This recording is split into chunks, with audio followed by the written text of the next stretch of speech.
Me, Sandeep. Deputy Chief Minister Batti Vikramarka expressed his aspiration for a record number of candidates from Telangana to be selected in the civil services this year. At the Rajiv Gandhi Civil Abhiyan, he has spoken to the UPSP aspirants in a very possible way. As a part of the initiative, financial assistance of 1 lakh each is being provided to 178 candidates who qualified for the UPSC mains and another 1 lakh to those who reached the interview stage. But he stated that civil services offer a transformative opportunity to improve people's lives. He noted that although thousands of civil servants have worked in the state, only a few like S.R. Sankaran, Parthasarathi and Madhav Rao have earned a permanent place in the hearts of the people. Ministers Komat Reddy, Venkat Reddy and Ponnam Prabhakar also participated in the event, joining Bhatti in encouraging aspirants to pursue their goals with the confidence and determination.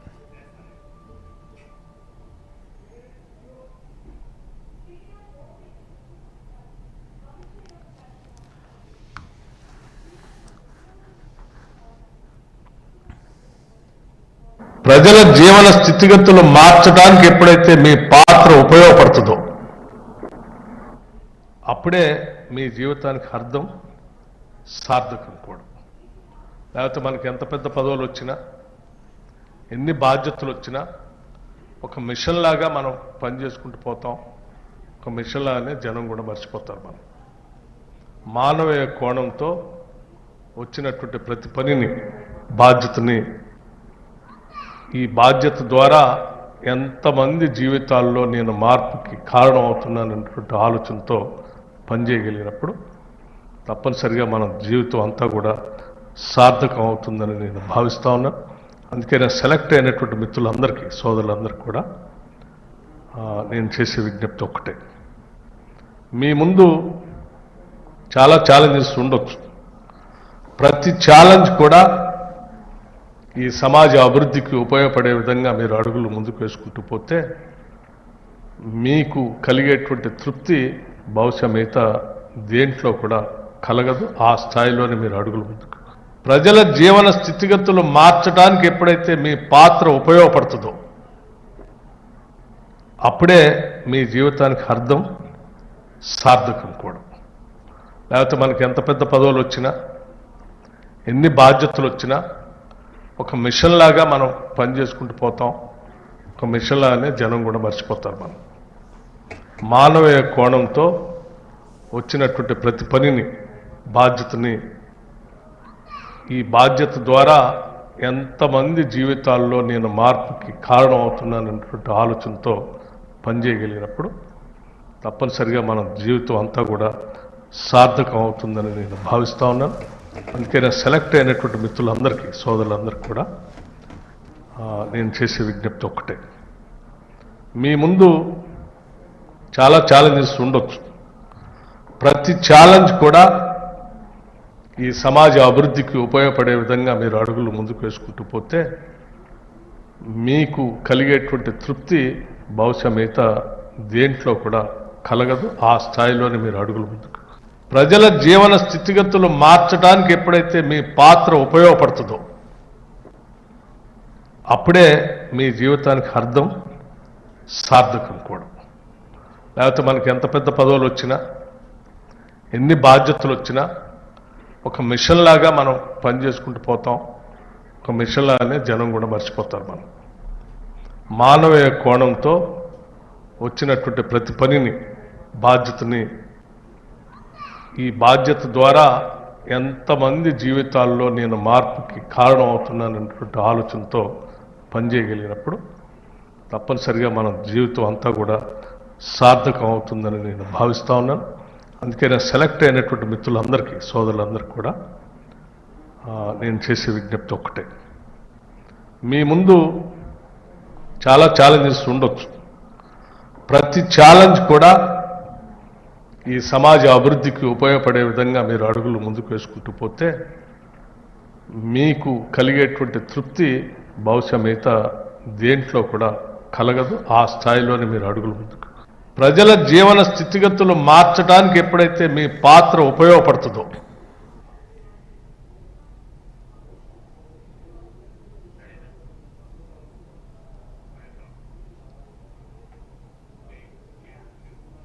The Andhra Pradesh government has issued official guidelines for the rollout of Sri Shakti scheme, which will provide free bus travel to women, girls, and transgender persons across the state starting August 15th.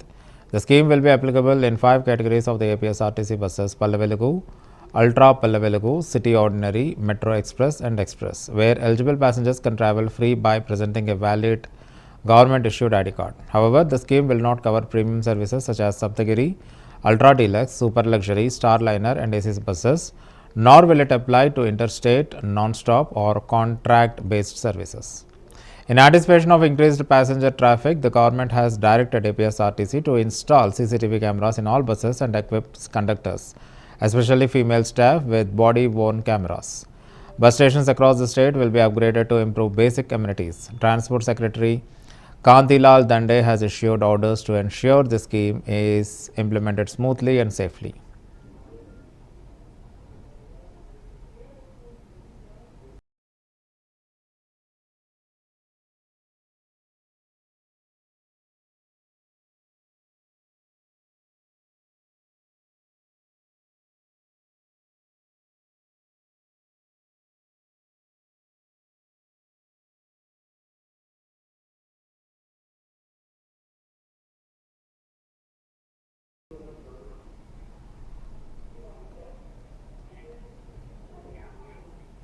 In Telangana's Rajanna Siricilla district, farmers are facing a severe shortage of urea fertilizer, especially in Chandurti and Rudrangi mandals. Despite waiting in the long queues from early morning, many farmers have been unable to secure even a single bag of urea. In a striking display of desperation, some farmers left their slippers in line to reserve their spot while attending to other chores. The shortage comes at a crucial time as recent rains have increased the need for nitrogen based fertilizers to support crop growth. One farmer cultivating the paddy over 3 acres reported receiving only 1 bag of urea despite needing 3. Panic buying has intensified due to the rumors of limited stocks. Only 230 bags were reportedly available at one cooperative societies in Karimnagar, Saidapur. However, district officials have denied any shortage. Collector Sandeep Kumar Jha stated that the reports of scarcity are false and intentional misinformation, urging farmers not to worry. Still, the ground reality paints a different picture, with farmers demanding immediate and adequate supply to avoid crop damage and financial loss.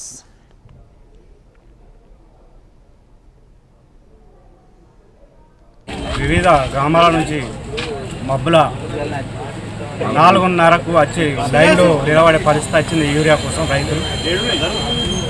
వారిని దృష్టిలో పెట్టుకొని urea కొరత లేకుండా రైతులను ఇబ్బంది పెట్టకుండా ఈ ప్రభుత్వం రైతులను ఆదుకోవాలని, ఈ యూరియా ఇబ్బందులు లేకుండా చేయాలని కోరుకుంటున్నాను. చెప్పులకు కళ చెప్పు లేక మొత్తం లైన్లో చెప్పులు పెట్టి మందు బస్సులకు నేను ఇప్పటికి వారం రోజుల మందు బస్సుల కొరకు రోజు వచ్చుకుంటూ మరిపోతున్నాం. ఇవాళ కూడా దొరుకుతాయా లేదా తెలియదు. వివిధ గ్రామాల నుంచి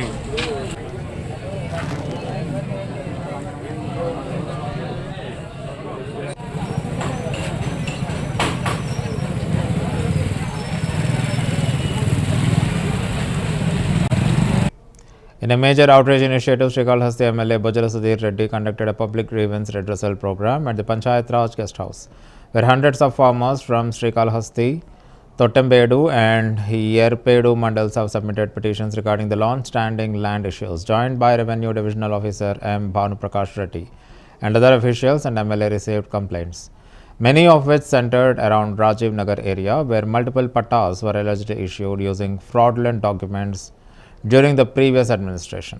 Sudhir Reddy assured citizens that the government is committed to resolving these disputes within 45 days through a series of revenue summits and digitized land record systems aimed at improving transparency and eliminating corruption.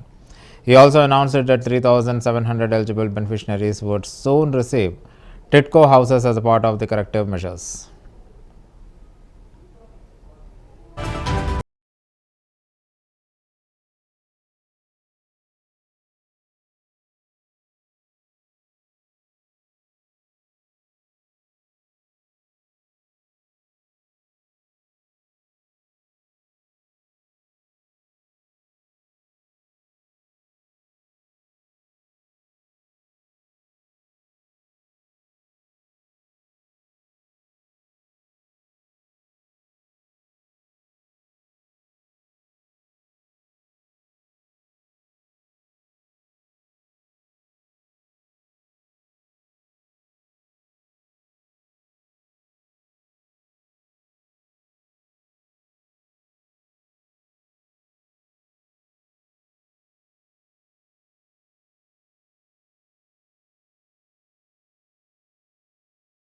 Doka Manikya Prasad has called the upcoming ZPCTC by-election in Pulivendula a rare democratic opportunity for the people of the region. He urged voters to oust the ruling YSRCP from Pulivendula, which has long been considered as a stronghold of the YS family. Doka accused Chief Minister Jagan Mohan Reddy of ruling with an iron grip and described his leadership as a demonic embrace. He appealed to voters to liberate themselves from what he called oppressive governance. His comments come amid heightened political tensions in Kadapa district, where clashes between TDP and YSRCP supporters have led to multiple police cases. This ZPTC by-poll has become a prestige battle for both parties, with YSRCP fielding Maheshwar Reddy's son and TDP putting forward Lata Reddy, wife of former MLC B.Tech Ravi. Doka also expressed outrage over the reports of the Dalit youth being assaulted in Chittoor district, criticizing the ruling party for seeking votes in Dalit localities after such incidents. Additionally, he demanded the immediate arrest of individuals involved in liquor-related crimes, including those he referred to as Big Boss and Bosses. రేపు కడప జిల్లా Pulivendula Vontimitta ZPTC ఎన్నికలు జరగబోతూ ఉన్నాయి. ప్రజాస్వామ్యంలో ఇది ఒక అరుదైన అవకాశం. జగన్మోహన్ రెడ్డి కబంధ హస్తాల నుంచి విముక్తి పొందడానికి పులివెందుల ప్రజలకి ఇది ఒక మంచి అవకాశం. కాబట్టి ఈ అవకాశాన్ని సద్వినియోగం చేసుకొని జడ్పీటీసీ ఎన్నికల్లో కూటమి అభ్యర్థులను గెలిపించాలని చెప్పి నేను విజ్ఞప్తి చేస్తా ఉన్నాను. దళితులపై దాడులు ప్రజాస్వామ్య వ్యతిరేకులైనటువంటి వైఎస్ పార్టీని మనం ఈ విషయంలో సాగనంపాలని చెప్పి జడ్పీటీసీ ఓటర్స్ అందరికి కూడా పులివెందుల ఒంటిమిట్ట ప్రజలకు విజ్ఞప్తి చేస్తా ఉన్నాను. నిన్న పవన్ అనే ఒక దళిత యువకుడు చితక బాధి మాకేం తెలియదని అంటున్నారు. వీడియోస్ కూడా పెట్టారు. ఆ దుర్మార్గులు ఈరోజు మళ్ళీ దళిత వాడలకి వెళ్ళి ఓట్లు అడుగుతున్నారంటే దళితులను చంపి డోర్ డెలివరీ చేయటం, ఇళ్లలో పడేసి కొట్టి వీడియోలు తీయటం, ఈ విధమైన దుర్మార్గం చేసిన వాళ్ళకి ఏ విధంగా ఓట్లాడడం హక్కు ఉంటుంది? కనుక ప్రజాస్వామ్యాన్ని రక్షించుకోవటానికి జగన్ కబంధ హస్తాల నుంచి, రాక్షస హస్తాల నుంచి, జగన్ రాక్షస కౌగిలి నుంచి పులివెందులో విడిపోవాలంటే, పులివెందుల ఫ్రీడమ్ పొందాలంటే, విముక్తి కావాలంటే ఇది సరైన అవకాశం. ఈ అవకాశాన్ని Pulivendula voters, ZPTC voters, Ontimitta voters మొన్న అసెంబ్లీ ఎన్నికల్లో, పార్లమెంట్ ఎన్నికల్లో ఏ విధంగా అయితే కడప జిల్లాలో ప్రజాస్వామ్య వాతావరణం ఉందో ఈరోజు అలాంటి ప్రజాస్వామ్య వాతావరణం ఉంది. కాబట్టి ఈ అవకాశాన్ని వాడుకొని జగన్ రాక్షస కబంధ హస్తాల నుంచి విముక్తి పొందాలని చెప్పి పులివెందుల ఓటర్స్కి, ఒంటిమిట్ట ఓటర్స్ విజ్ఞప్తి చేస్తాం. రేపు కడప జిల్లా పులివెందుల ఒంటిమిట్ట జడ్పీటీసీ ఎన్నికలు జరగబోతూ ఉన్నాయి. ప్రజాస్వామ్యంలో ఇది ఒక అరుదైన అవకాశం. Jaganmohan Reddy Pulivendula and Ondipetta and Kadapa district are set for ZPTC by-elections on August 12th, with polling scheduled from 7 a.m. to 5 p.m. This election is historic for Pulivendula, which has seen unanimous results for nearly 30 years. Authorities have arranged 15 polling stations in Pulivendula for 10,601 voters and 30 stations in Ondipetta for 24,606 voters. Voting will be conducted via ballot paper, and election staff and materials have already reached the police centers. The contest has turned intense, with YSRCP and TDP locked in prestigious battle. YSRCP President Y.S. Jagan Mohan Reddy has accused Chief Minister N. Chandrababu Naidu of orchestrating violence, booth capturing and misuse of police machinery to influence the outcome. Allegations include shifting of polling booths to distant locations, intimidating voters and filing false cases against the opposition. On August 5th, YSRCP leaders were attacked at a wedding, and on August 6th, TDP gangs allegedly attempted to murder YSRCP MLC Ramesh Yadav and Velpula Ramalinga Reddy by smashing their car and pouring petrol in it. Police reportedly stood by without intervening. Instead of arrest the attackers, SC/ST cases were filed against YSRCP leaders. On August 8th, 12 people were arrested in connection with the case, though YSRCP claims some were already in custody during the incident. Security has been tightened with drone surveillance, webcasting and checkposts. Final results will be announced on August 14th.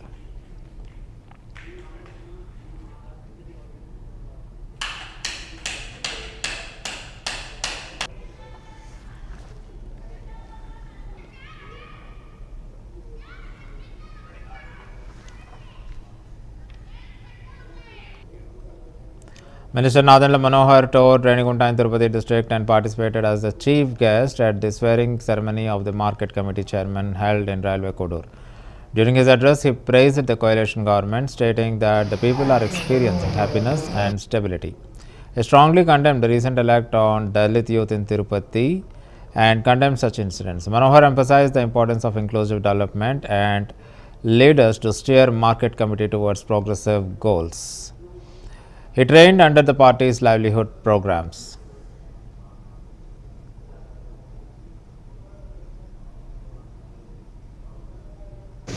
కూటమిలో ఉన్న మా దేశీయ నాయకులందరికీ చక్కటి అవకాశం agriculture market committee ప్రతి గ్రామాల్లో అద్భుతమైన వాతావరణం జరుగుతుంది. Telugu Desam party, Janasena party, Bharatiya Janata party కూటమి ప్రజలకి, ప్రత్యేకంగా రైతులకి మరింత మెరుగైన సేవలు అందించడానికి కోసం ఇది ఒక చక్కటి అవకాశంగా మేము భావిస్తున్నాం. గౌరవ ముఖ్యమంత్రి గారు, అదేవిధంగా ముఖ్యమంత్రి గారు కలిసికట్టుగా రాష్ట్రాన్ని ముందుకు తీసుకెళ్లే బంధాలో ప్రతి ఒక్కరూ అందులో భాగస్వామ్యం అవడం వీళ్ళు కూడా అదృష్టంగా భావించుకున్నారు. ఖండించాల్సిన సంఘటన.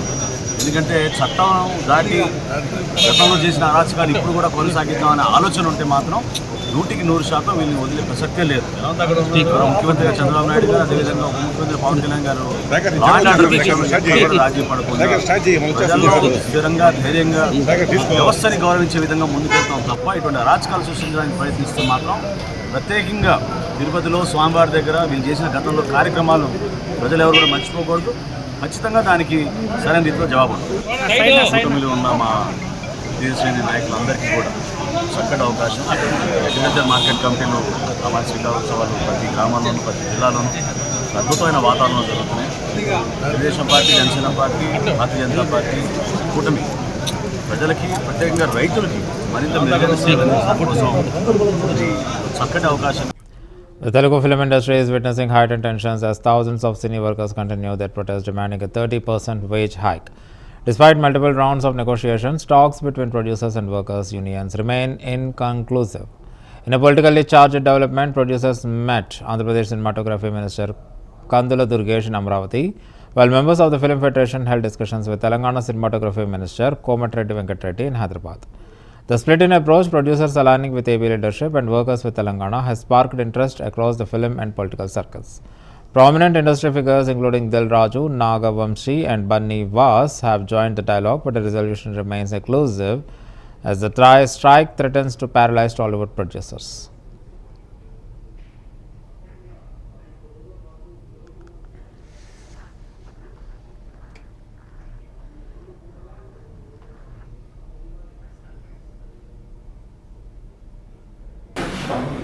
తెలుగు సినిమా పరిశ్రమకు ఇస్తున్నటువంటి సహకారం, ఈ శాఖ సినిమా పరిశ్రమ అభివృద్ధి గురించి చేస్తున్న కృషి గురించి తెలుగు సినిమా నిర్మాతలు ముఖ్యమైన వారు వచ్చి ప్రత్యేకంగా అభినందించడం జరిగింది. ముఖ్యంగా ఈ రాష్ట్రంలో పరిశ్రమ అభివృద్ధి చెందడానికి ఏ రకమైనటువంటి అంశాల మీద దృష్టి పెట్టాలనేటువంటి ఆలోచనని వారు చర్చించడం జరిగింది. సినిమా పరిశ్రమకు సంబంధించినటువంటి వివిధ అంశాల మీద, 24 క్రాఫ్ట్స్కి సంబంధించినటువంటి అభివృద్ధి మీద ముఖ్యమంత్రి గారితో, అదేవిధంగా ఉప ముఖ్యమంత్రి గారితో ఒక సమావేశం ఏర్పాటు చేయాల్సిందిగా వారు కోరడం జరిగింది. దాంట్లో భాగంగానే వారు అనేక అంశాలని, సినిమా పరిశ్రమకు సంబంధించినటువంటి కొత్త సినిమాల రిలీజ్ విషయం కానివ్వండి, షూటింగ్ల విషయం కానివ్వండి, అదేవిధంగా ఒక ప్రత్యేకమైనటువంటి పాలసీ తీసుకువచ్చే విషయం కానివ్వండి, వీటి మీద కూడా చర్చించారు. వారితో ఆ విషయాలు మాట్లాడినప్పుడు ఇవన్నీ కూడా మీరు సమగ్రంగా చర్చించి విస్తృతమైనటువంటి మీ వేదిక మీద వాటిని బాగా ఆలోచించి ఒక సమగ్రమైనటువంటి ఆలోచనతో ముందుకు రండి. వచ్చినప్పుడు సీఎం గారితో, డిప్యూటీ సీఎం గారితో మీకు సమావేశం సెప్టెంబర్ మొదటి 2 వారాల్లో ఎప్పుడు అవకాశం కుదిరితే అప్పుడు ఏర్పాటు చేస్తామని చెప్పాం. ఆంధ్రప్రదేశ్ రాష్ట్ర ప్రభుత్వం ఏ రకమైన సహకారం వారు ఆశిస్తున్నారో, దాంతోపాటు రాష్ట్రంలో ఏ రకమైన అభివృద్ధి జరగాలని వారు కోరుకుంటున్నారు. షూటింగ్లు అయితే ఇప్పటికి బాగా జరుగుతూ ఉన్నాయి. వాటితో పాటు మౌలిక సదుపాయాల కల్పన, స్టూడియోల నిర్మాణం కానివ్వండి, డబ్బింగ్ థియేటర్లు, రికార్డింగ్ థియేటర్లు, రికార్డింగ్ థియేటర్ల నిర్మాణం కానివ్వండి, వీటికి సంబంధించి వారికి ఉన్నటువంటి ఆలోచనల్ని రాష్ట్ర ప్రభుత్వంతో, ముఖ్యంగా ముఖ్యమంత్రి గారితో, ఉప ముఖ్యమంత్రి గారితో చర్చించడానికి ఒక ప్రాతిపదికగా మొట్టమొదటి మెట్టుగా వారు నన్ను కలవడం జరిగింది. తెలుగు సినిమా పరిశ్రమకు ఇస్తున్న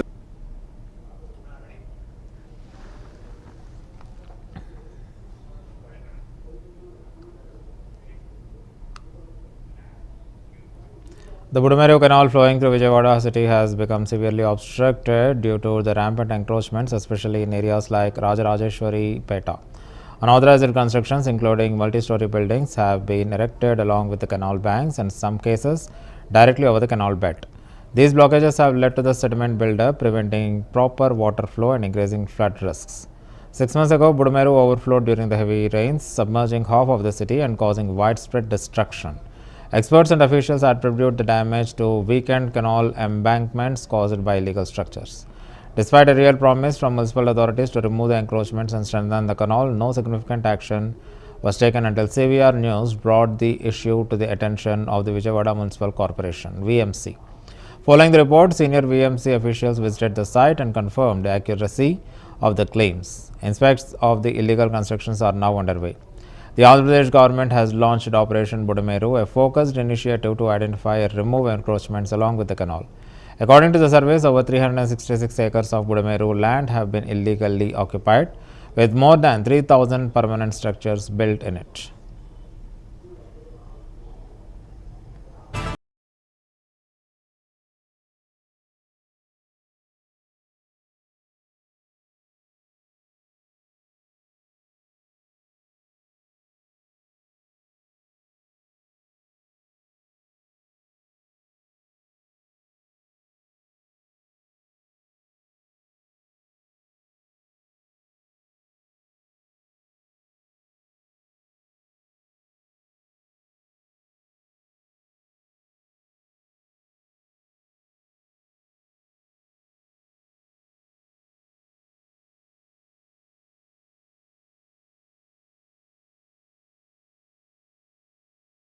Congress government for allegedly deceiving voters with false promises during the elections.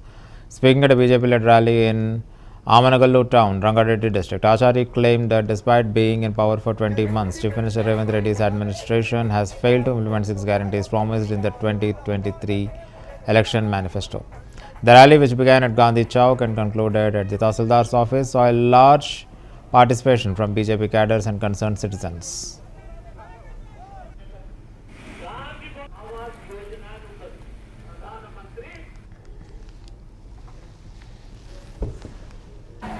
ముఖ్యమంత్రి ప్రకటించకుంటే ఆయన ఊరి పక్కనే కొండారెడ్డిపల్లె ఆయన చాలా గొప్పగా చెప్తాడు.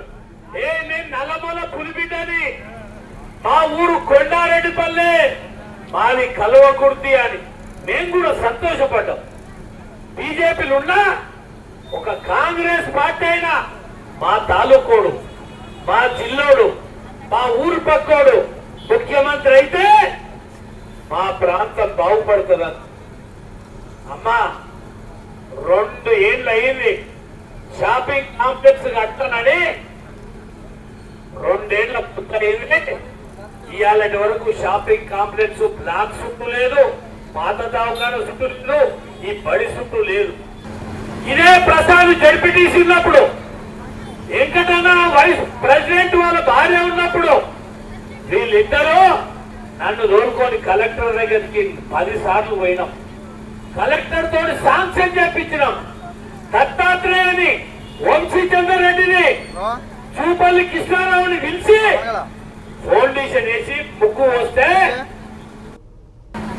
ముఖ్యమంత్రి ప్రకటించకుంటే ఆయన ఊరి పక్కనే కొండారెడ్డిపల్లె ఆయన చాలా గొప్పగా చెప్తాడు.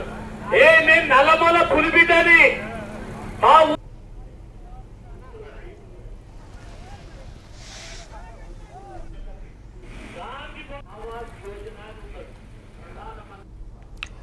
In a case of deception, a gang posing as spiritual Swamijis carried out high-profile scam in Hyderabad. Originating from Nagpur, the fraudsters claimed that they could produce gold using rare herbal ash sourced from Himalayas. They targeted Gopal Singh, a resident of Banjara Hills, convincing him that the ash could transform into 2 kilos of pure gold and remove all his life troubles. The Swamijis, dressed in red robes, took 10 lakhs from Singh and handed him a packet of supposedly containing the gold. They instructed him to keep it sealed for a week and perform rituals before opening it. Suspicious, Singh opened the packet after 5 days and discovered iron pieces coated in gold-colored paint. Following his complaint, Banjara Hills police registered a case and arrested 3 suspects. A search is underway for the remaining accused. The incident has raised concern over rising spiritual scams and vulnerability of the people seeking quick solutions to personal problems.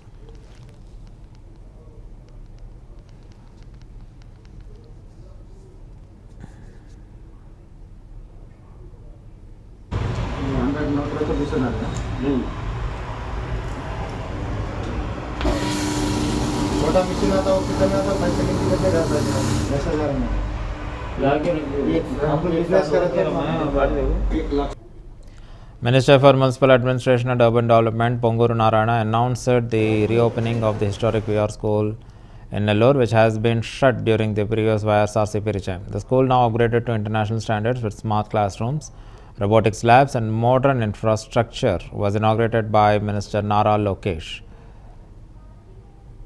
The 15 crore renovation was supported by the NCC group under the CSR initiative, and the school has already been enrolled 1,000 underprivileged students. During a meeting with the Cloth Merchant Association, President Kishore Kumar and committee members, Minister Narayana urged local stakeholders to actively participate in the development of the government schools.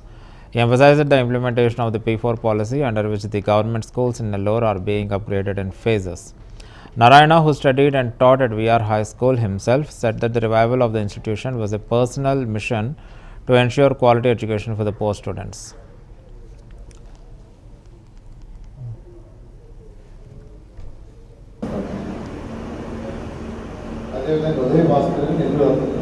VR high school అనేది ఎంతో చరిత్ర కలిగిన school, Nellore నడివొట్టులో ఉండేది.